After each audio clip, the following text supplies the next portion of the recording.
বিএনপিকে এখনই থামাতে হবে। বিএনপি অতীতে সব রেকর্ড ভঙ্গ করছে, সব কিছু ছাড়িয়ে যাচ্ছে, একের পর এক অঘটন ঘটিয়ে চলছে বিএনপি। আপনারা দেখছেন যে বিএনপি কি করছে। আওয়ামী লীগকে ছাড়িয়ে গেছে। আওয়ামী লীগ 80 টাকা চাঁদা নিত, সেখান থেকে 120 টাকা নেয়। তথ্য প্রমাণের ভিত্তিতে এই কথা বলছি। বাংলাদেশের আওয়ামী আমলের চাঁদাবাজি রেকর্ড ছাড়িয়ে গেছে, অন্তর্কোন্দল ছাড়িয়ে গেছে। ক্ষমতা পাওয়ার আগেই যদি এটা করতে পারে, তাহলে ক্ষমতা পেলে কি করবে? একটা গল্প বলে শুরু করি। একটা কৌতুক ছোটকালে দেখতাম, তখন ক্যাসেটে শুনতাম হারুন কিসিঞ্জারের, যে দুধ দোয়ানোর প্রতিযোগিতা হয় বিভিন্ন দেশ, Afghanistan, Bangladesh, Sri Lanka, Australia, New Zealand, England, America, বিভিন্ন দেশের গরু অংশগ্রহণ করে, যে কোন দেশের গরুতে বেশি দুধ হয়, কে ফার্স্ট হয়, একটা গরু থেকে একসাথে কত বেশি দুধ হয়। সেখানে দেখা গেছে ফলাফল ঘোষণা করলো যে বাংলাদেশ ফার্স্ট।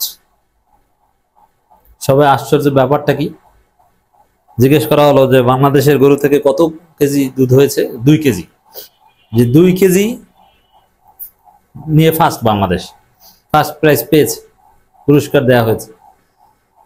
এরপর দেখলো যে ঠিক আছে, তাহলে অন্যান্য দেশ তারা কত কেজি একটু দেখি। যে Afghanistan 10 KG, Australia 40 KG, New Zealand 30 KG, America 25 KG. এখন সবাই ধরলো যে ব্যাপার কি, আমরা 40 KG, 35 KG, 30 KG, 25 KG, 20 KG, 10 KG, আমরা ফার্স্ট সেকেন্ড এগুলো কোনো খবর নাই, আর বাংলাদেশ ফার্স্ট, ব্যাপারটা কি 2 কেজি নিয়ে? তখন রেফারি যা তারা বলছে, আরে বাবা, তোমরা তো গাভী থেকে 10 কেজি বের করেছো, 40 কেজি বের করেছো, আর বাংলাদেশ তো ষাঁড় গরু থেকে, ষাঁড় গরুর দুধ দোয়াইয়া 2 কেজি বের করছে। বুঝতে পারছেন? এখন বিএনপি যে চাঁদাবাজি করছে, এটা ক্ষমতায় না এসে এই চাঁদাবাজি করছে। ষাঁড় গরু থেকে বিএনপি এই পরিমাণ চাঁদাবাজি করছে, এত দুধ বের করছে ষাঁড় গরু থেকে। 2 কেজি দুধ ষাঁড় গরু থেকে বের করছে বিএনপি।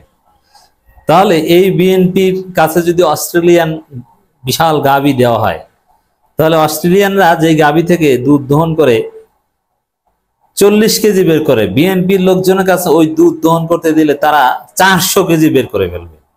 এর অর্থ হচ্ছে লুটে পুটে খেয়ে চুষে খেয়ে একদম নারী ভুড়ি সব বের করে আনবে। দুধ এমন ভাবে টানবে যে গরুর নারী ভুড়ি বের হয়ে আসবে। সব রেকর্ড ছাড়িয়ে গেছে বিএনপি। ক্ষমতা আসার আগে চাঁদাবাজির স্বর্গরাজ্যে পরিণত করেছে বাংলাদেশকে।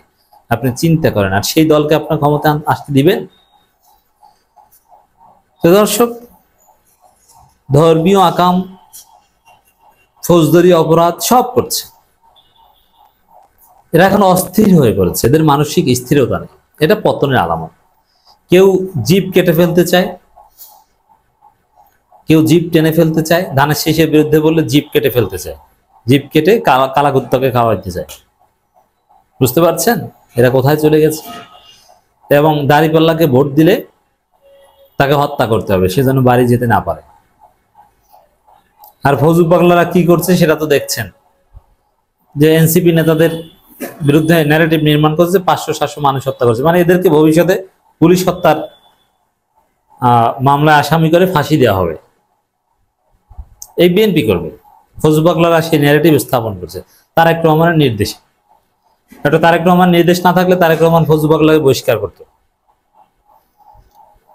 এরপরে দেখেন ধর্মীয় দিক। এরা বিএনপিকে, আমরা যে শেখ মুজিবকে বা আওয়ামী লীগকে বলি যে আওয়ামী লীগ একটা ধর্ম, সে ধর্মের নবী শেখ মুজিব। এখন এই পর্যায়ে আওয়ামী লীগ এসেছে, দীর্ঘদিন ক্ষমতা থেকে হাজার হাজার কোটি টাকা খরচ করে শেখ মুজিবকে আওয়ামী লীগকে কাল্ট বানানোর পর, কিন্তু বিএনপি আগেই কি দেখেন, তারেক রহমান দেশে আসতে পারে না, প্রধানমন্ত্রী হতে পারলো না। আরে শেখ মুজিবকে নবী বানিয়েছে তা তো অনেক পরে, তার চাইতে বড় তো তারেক রহমানকে বিএনপি বানিয়ে দিয়েছে। কিভাবে? তারেক রহমানের বিরুদ্ধে কেউ কিছু বললে তারা একদম এমন ভাবে খেপে যায়, মনে হয় যেন নবী রাসূলের বিরুদ্ধে বলছে। আবার তারেক রহমানের নাম নিতে অজু করা লাগবে। এটা কি ভাই? ওটা তো ওই নবী রাসূলের মানে বিএনপি ধর্ম, বিএনপির লোকজন ধর্ম মনে করে, এ কারণে বলছে তারেক রহমানের নাম নিতে অজু করা লাগবে। আবার বলছে জিয়াউর রহমানের নাম নিলে বেহেশত নিশ্চিত, কুমিল্লা বিএনপি নেতা বলেছিল। এবং এটাকে একটা ধর্ম মনে করে। আমরা যেরকম মুহাম্মদ সাল্লাল্লাহু আলাইহি সাল্লামকে গুরুত্বপূর্ণ মনে করি, তার পথ অনুসরণ করলে জান্নাত নিশ্চিত মনে করি, বিএনপির লোকজন ওই বিএনপিকে এটা একটা আলাদা ধর্ম মনে করে। আওয়ামী লীগের মতো ক্ষমতায় থাকতে পারলে দীর্ঘদিন 15 বছর, তাহলে এটা যে কি করবে। মুজিব করেছিল বাকশাল, আর বিএনপি যে কি শাল করবে আপনি কল্পনা করতে পারবেন। দেশে কোনো পত্রিকা, মিডিয়া, দল কিচ্ছু থাকবে না, বিএনপি বাদে কিচ্ছু থাকতে পারবে না, এই অবস্থা করবে। আবার বিএনপির এক নেতা বলেন যে হযরত ওমরের পর সবচাইতে সৎ শাসক ছিলেন জিয়াউর রহমান। এটা সাহাবী অবমাননা, কারণ ওমরের পরে সাহাবী ছিলেন, রাষ্ট্রনায়ক ছিলেন উসমান রাদিয়াল্লাহু আনহু, আলী রাদিয়াল্লাহু আনহু, মুয়াবিয়া রাদিয়াল্লাহু আনহু, ওমর ইবনে আব্দুল আজিজ, আরো অনেক আল্লাহর ওলি। এছাড়া উমাইয়া আব্বাসীদের যুগে অনেক ভালো ভালো খলিফা ছিল ত্রুটি বিচ্যুতি থাকা সত্ত্বেও। এছাড়া 4 ইমামদের যুগে ছিল। সবার চাইতে বেশি সৎ ছিল ওসমান, আলী, মুয়াবিয়া, এদের চাইতে বেশি সৎ ছিল জিয়াউর রহমান। এটা হচ্ছে বিএনপি নেতার বক্তব্য। তাহলে এটাকে যে ধর্ম মনে করে, ক্লিয়ার? ওই দিনে এলাহি করেছিল না সম্রাট আকবরের সময়, ওইরকম একটা মিক্সড ধর্ম। ইসলামের অনেক উপাদানও আছে এখানে, আর নিজেরা অনেক কিছু বানায়। তো দর্শক,